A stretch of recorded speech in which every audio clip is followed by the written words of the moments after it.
round of 16 is done. We've got the quarterfinals on the way of the 2022 FIFA World Cup in Qatar. But I'm not going to get into the quarterfinals just yet. I'm going to get into those round of 16 matchups. The first one, we're going to get straight in. It starts off with Netherlands 3-1 over the United States.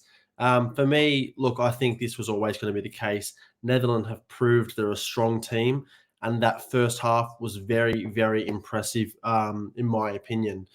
Cody Gakpo didn't get on the score sheet, but this is where Memphis Depay showed his class. And, I mean, the surprise shock, I suppose you could say, and what was the most impressive part of this game was Denzel Dumfries, 2 assists, 1 goal. He had an absolute blinder, just like he did in the Euros, I believe. So very impressive for Netherlands. They're through. They play Argentina tomorrow morning, Aussie time, of course. But yeah, I think this is where United States kind of were undone. They were good in the group stages, but they kind of, I think, got lucky in the fact that that Wales didn't turn up, Iran for a game didn't turn up, and they got past them in that final game. So good result for Netherlands here going through. United States, I think they can be still pleased where they kind of ended up and where their tournament finished. They probably were just happy to get out of the groups. But yeah, Netherlands looking very strong going into this game against Argentina. So that one is very hard to pick, and I'll do my predictions kind of at the end. But before we get into those, unfortunately, the Aussies are bowed out. An impressive tournament for the Aussies, nonetheless, finishing 11th out of the 32 teams at the World Cup with the rankings. But again, Argentina was always going to be a very, very tough ask to get past. I think any Aussie, if you told them, you're going to get out of the groups, in a group that had France, Denmark, and Tunisia, I think you would have taken it every day of the week, knowing you're going to come up against an Argentina team with Lionel Messi, the best player in the world, or arguably.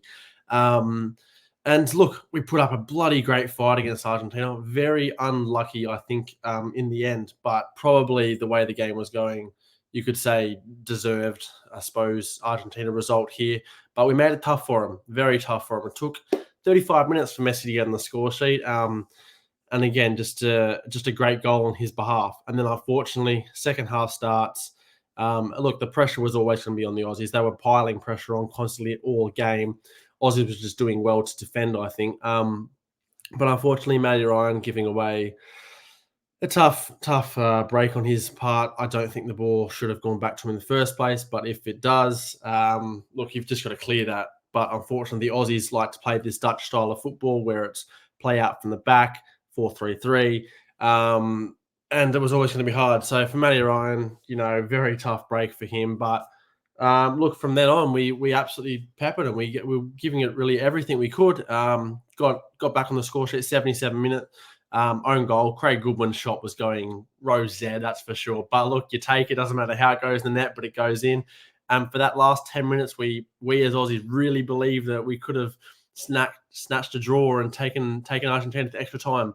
Garang Kuol, pretty much the last kick of the game, had a very unlucky shot saved by, again, a fantastic keeper in Emilio Martinez. And unfortunately, we bow out 2-1 to, second-ranked team in the world. So the Aussies will hold their heads high, knowing that they got out of the group, they put up a great fight, and as it stands, our best ever performance at a FIFA World Cup. So we take that momentum and hopefully build for the Asian Cup next year and for the FIFA World Cup in another 4 years' time. So proud of the effort from the lads.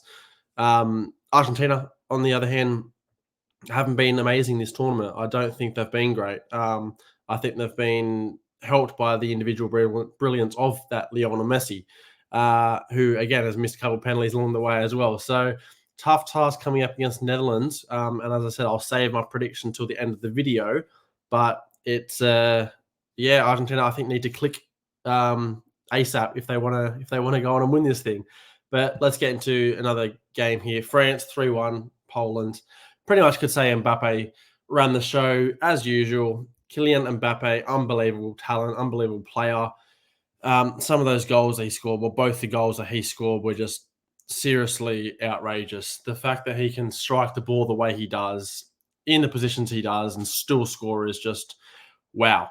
Look, this game was 3-0 until the 90 plus 99th minute of added time, where Lewandowski's first penalty was saved. Lloris off his line, took it again, and he gets his second penalty.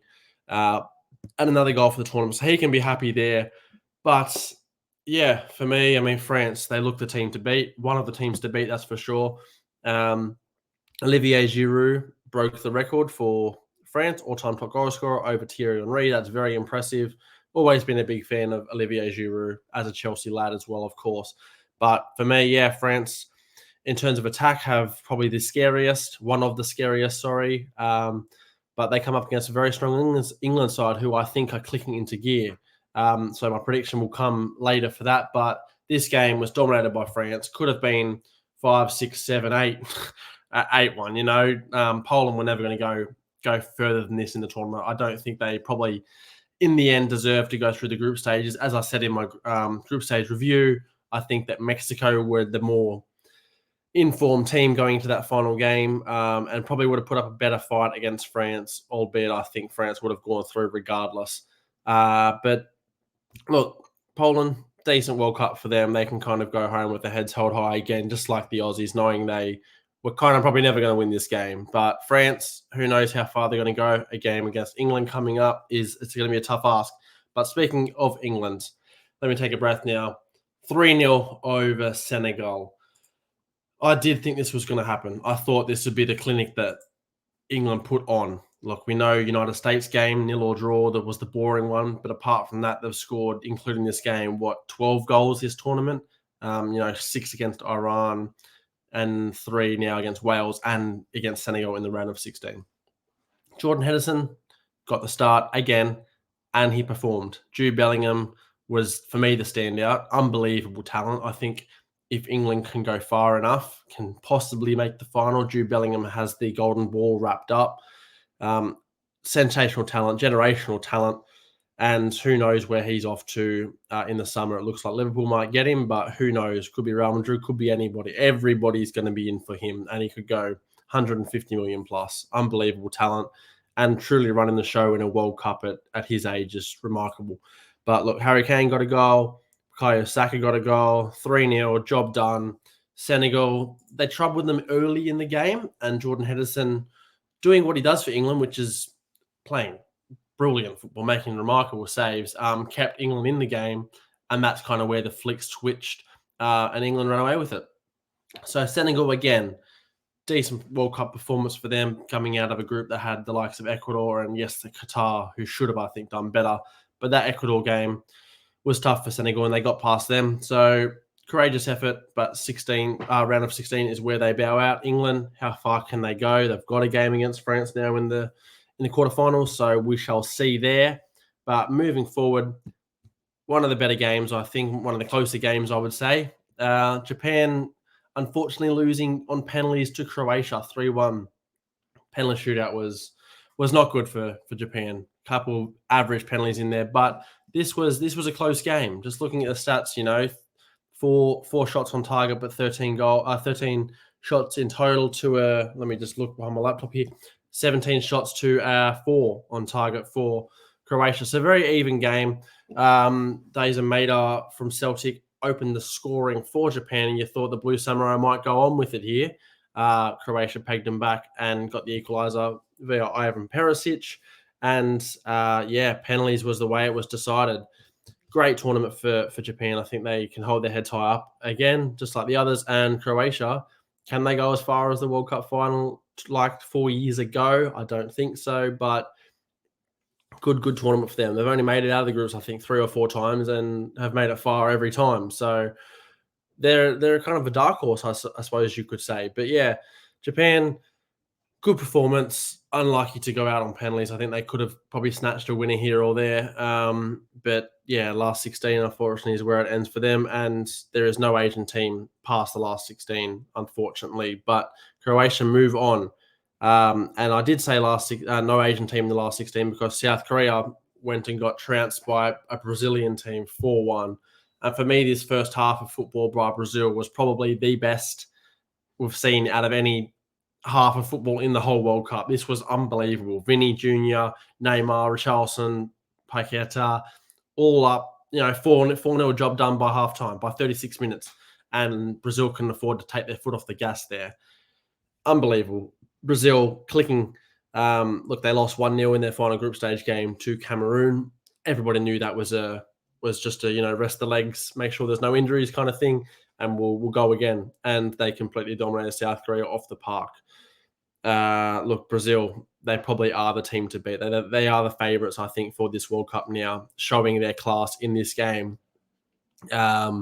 But yeah, what more to say about Brazil? They are a serious team managed by a serious manager, and it's just they should be making the final. At least they should be. I think they're going to make the semis. I've said it there. We'll see who they come up against, but I think they should make the semis now. They do, of course, play Croatia. Sorry. And yeah, I think they're the team to beat, the World Cup favourites now. And South Korea again. This was going to be a tough game for them. They got out of a decent group with the likes of Uruguay, Portugal. So good World Cup for them again, but unfortunately, yeah, no Asian team in the quarterfinals of the World Cup. But I think it just shows the South Americans, the Europeans are the powerhouses, of course. But let's get into an African team now who trounced a Spain team who should be a powerhouse. 3-0 on penalties, Spain with some shocking penalties. But the game itself, credit to Morocco. They really went at them. Look, the possession and the passing stats obviously are in Spain's favour. Spain had 1,019 passes all game, which is just crazy. So for it to finish 0-0 with 23% possession from Morocco just shows that the Moroccans dug deep. They gave it their all. And again, it just shows that possession passing doesn't win football games. You need to do something with that. And Spain had 1 shot on target from 13 attempts. Morocco had 2 on target. They had more.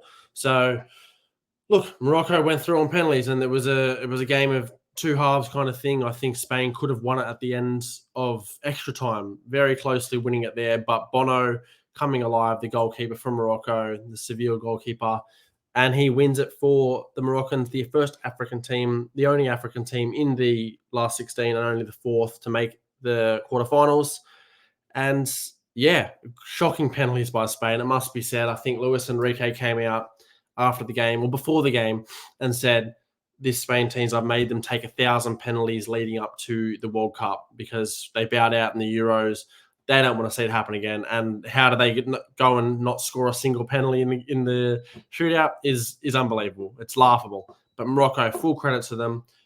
Hakimi, though, in that final penalty to win it, ice cold, just chipping Unai Simon, just no worries at all. So calm, so collected, beautiful to see. And Morocco, they're going to come up against a Portugal team. It's going to be tough for them, but who knows? Their fairy tale run might yet continue.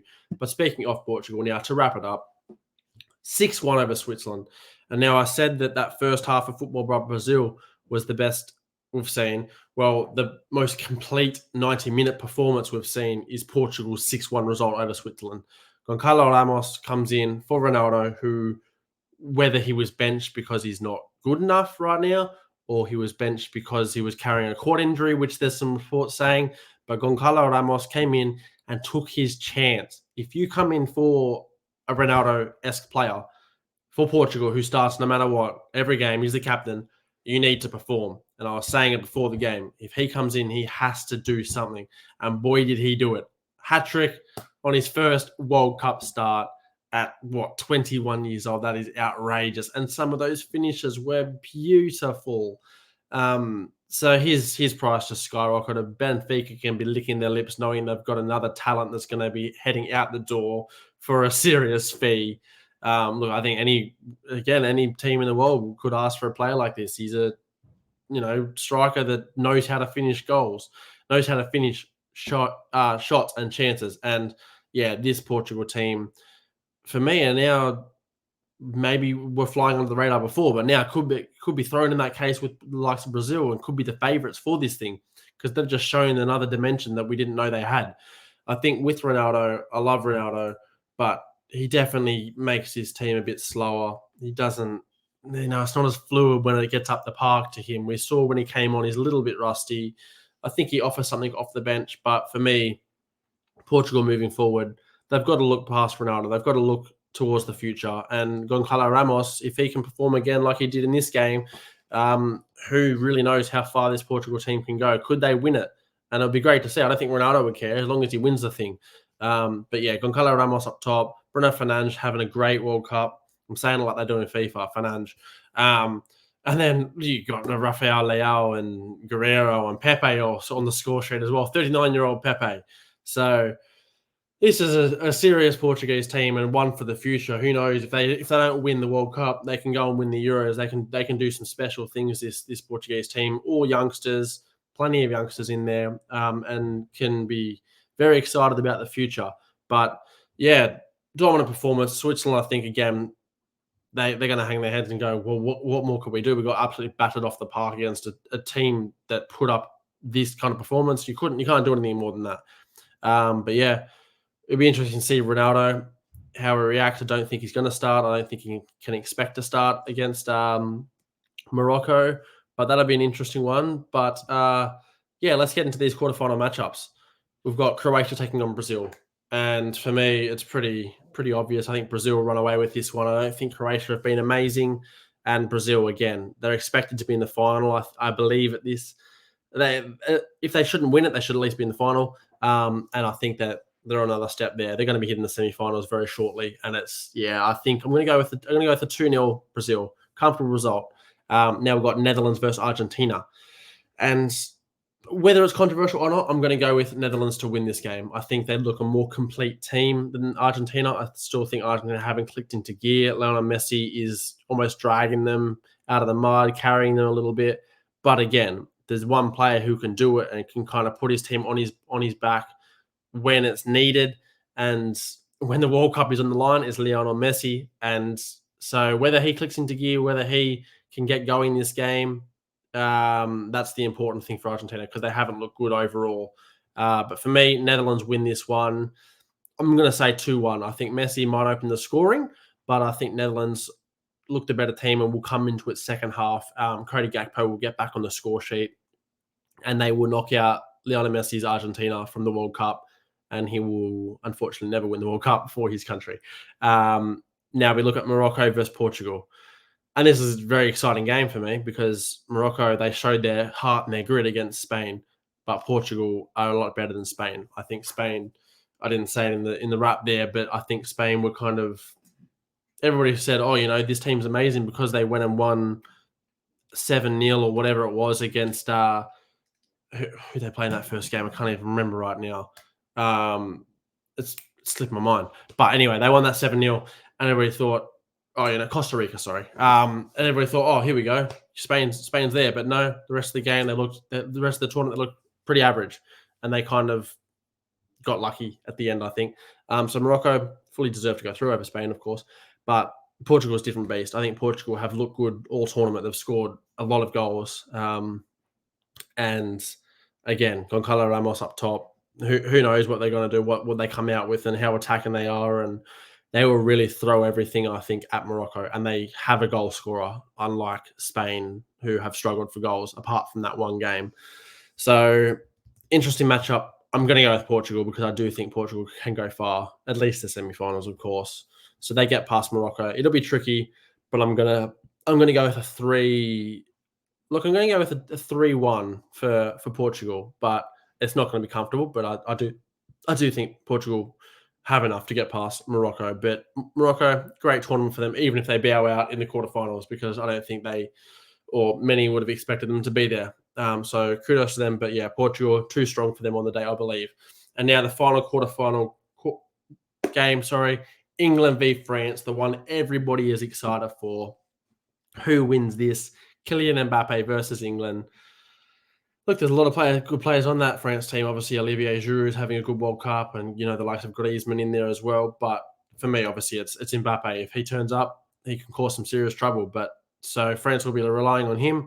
Now England have a better team on paper and overall, and I think that's what's going to win them this game. I think England do beat France because I wouldn't say they locked down Mbappe, but they beat them based off the brilliance of the likes of Jude Bellingham, and even Jordan Henderson, I think, is in there for a good World Cup.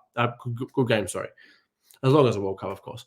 But I think, yes, England will do them there. I think Mbappe will have a decent game, but I think England win this one 1-0, tight affair, and they're going to march on to another semi-final of a World Cup. And then I believe they face Brazil. So tough ask. We'll get into that a bit later in the future episodes, see if they can get past them. If they get past France, of course. But I do believe that England beat France. So we're going to reassess that after the quarterfinal wraps, of course, 2 days' time. But those are my tips. Those are my round of 16 review notes. So, guys, thanks for joining me, and I'll see you again shortly.